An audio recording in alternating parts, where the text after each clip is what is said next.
हमारी आंखें ये सिर्फ देखने के अंग नहीं हैं, बल्कि ये तो एक बहुत ही एडवांस्ड एक बायोलॉजिकल कैमरा है। तो आज चलिए इसी कैमरे के अंदर चलकर देखते हैं कि आखिर ये काम करता कैसे है।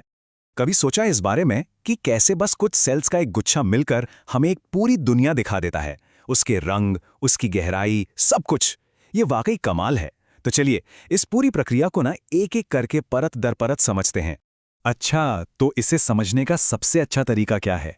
हम एक काम करते हैं, हम रोशनी की सिर्फ एक किरण को पकड़ते हैं और उसके पीछे पीछे चलते हैं। देखते हैं कि आंख में घुसने के बाद उसका सफर कैसा होता है। ये जो डायग्राम है, ये इस सफर में हमारा गाइड बनेगा। तो सफर की शुरुआत होती है ठीक उस पॉइंट से जहां रोशनी पहली बार हमारी आंख से टकराती है। इसे आंख की कह सकते हैं सामने वाली खिड़की मान लीजिए, जहां से सारा खेल शुरू होता है। तो सबसे पहले रोशनी गुजरती है आंख की बाहरी बिल्कुल ट्रांसपेरेंट लेयर से, जिसे कहते हैं कॉर्निया। ये आंख का पहला सुरक्षा कवच भी है। अब कॉर्निया का काम बड़ा इंटरेस्टिंग है, क्योंकि इसके दो रोल हैं। पहला, ये आंख के अंदर के नाजुक हिस्सों को बचाता है, और दूसरा, जो कि बहुत ज़रूरी है, ये रोशनी को मोड़ने और फोकस करने का ज़्यादातर काम, मतलब करीब 2/3 काम अकेले ही कर देता है।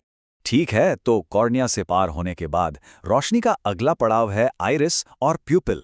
अब ये दोनों मिलकर एक गेट कीपर की तरह काम करते हैं। ये तय करते हैं कि आखिर आंख के अंदर कितनी रोशनी जानी चाहिए।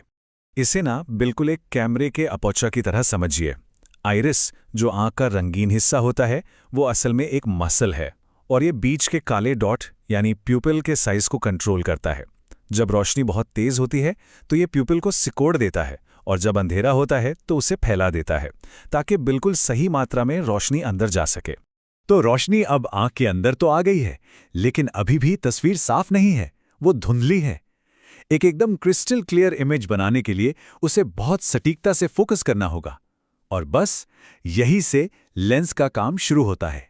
अब स्टेज पर एंट्री होती है आंख के अपने ऑटो फोकस सिस्टम की, यानी कि लेंस की।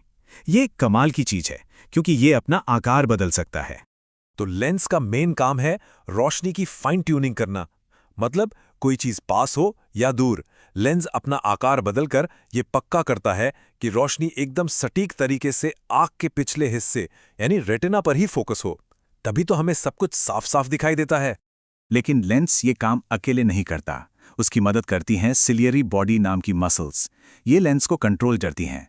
जब हम कोई पास की चीज देखते हैं तो ये मसल्स सिकुड़ जाती हैं और लेंस मोटा हो जाता है, और जब दूर देखते हैं तो ये रिलैक्स हो जाती हैं और लेंस पतला हो जाता है। मतलब एक शानदार मैकेनिकल एडजस्टमेंट है जो हर पल होता रहता है। तो अब हमारी फोकस की हुई रोशनी अपनी आखिरी मंजिल पर पहुंच चुकी है, आंख के अंदर की एक कह सकते हैं लाइव मूवी स्क्रीन पर, और यहीं पर असली जादू होता है। रोशनी की यात्रा का ये पड़ाव है रेटिना। ये आंख के बिल्कुल पिछले हिस्से में एक बायोलॉजिकल सेंसर या स्क्रीन है, जहां असल में इमेज बनती है। रेटिना का काम बहुत ही ज़रूरी है। ये लाइट एनर्जी को इलेक्ट्रिकल सिग्नल्स में बदल देता है। ये वो सिग्नल हैं जिन्हें हमारा नर्वस सिस्टम समझ सकता है। एक तरह से कहें तो ये फिजिकल दुनिया का बायोलॉजिकल भाषा में ट्रांसलेशन कर रहा है। और रेटिना के ठीक सेंटर में एक बहुत खास जगह होती है, जिसे मैक्यूला कहते हैं। ये हमारी सबसे शार्प, सबसे डिटेल्ड सेंट्रल विजन के लिए जिम्मेदार है। जैसे जब हम कुछ पढ़ते हैं या किसी का चेहरा पहचानते हैं, तो वो काम मैक्यूला की वजह से होता है। ये हमारा अपना बिल्ट इन एचडी जोन है। तो ठीक है, अब तस्वीर बन गई है, सिग्नल भी तैयार है, लेकिन ये जानकारी अगर आंख में ही कैद रह गई तो किसी काम की नहीं। इसे अब पहुंचाना है असली कंट्रोल सेंटर तक, यानी दिमाग तक, और यहीं से हमारे सफर का आखिरी चरण शुरू होता है। मिलिए ऑप्टिक नर्व से। ये एक super high speed data cable की तरह है जो आंख को सीधे दिमाग से जोड़ती है। रेटिना ने जो भी इलेक्ट्रिकल सिग्नल बनाए हैं वो सब इसी केबल के जरिए दिमाग तक भेजे जाते हैं। और ये कोई मामूली केबल नहीं है। ऑप्टिक नर्व में 10 लाख से भी ज्यादा नर्व फाइबर्स होते हैं। सोचिए, ये एक बंडल है जो एक साथ बेहिसाब विजुअल डेटा दिमाग तक पहुंचाता है। तो चलिए इस पूरे सफर को एक बार फटाफट से रिकैप करते हैं। रोशनी कॉर्निया से अंदर आई, प्यूपिल ने उसकी मात्रा को कंट्रोल किया, लेंस ने उसे परफेक्टली फोकस किया, रेटिना ने उसे एक इलेक्ट्रिकल सिग्नल में बदला, और आखिर में ऑप्टिक नर्व ने उस सिग्नल को दिमाग तक पहुंचा दिया।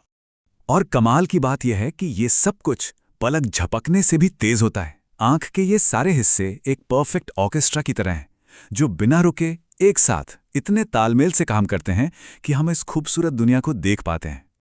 लेकिन एक सवाल अब भी बाकी है।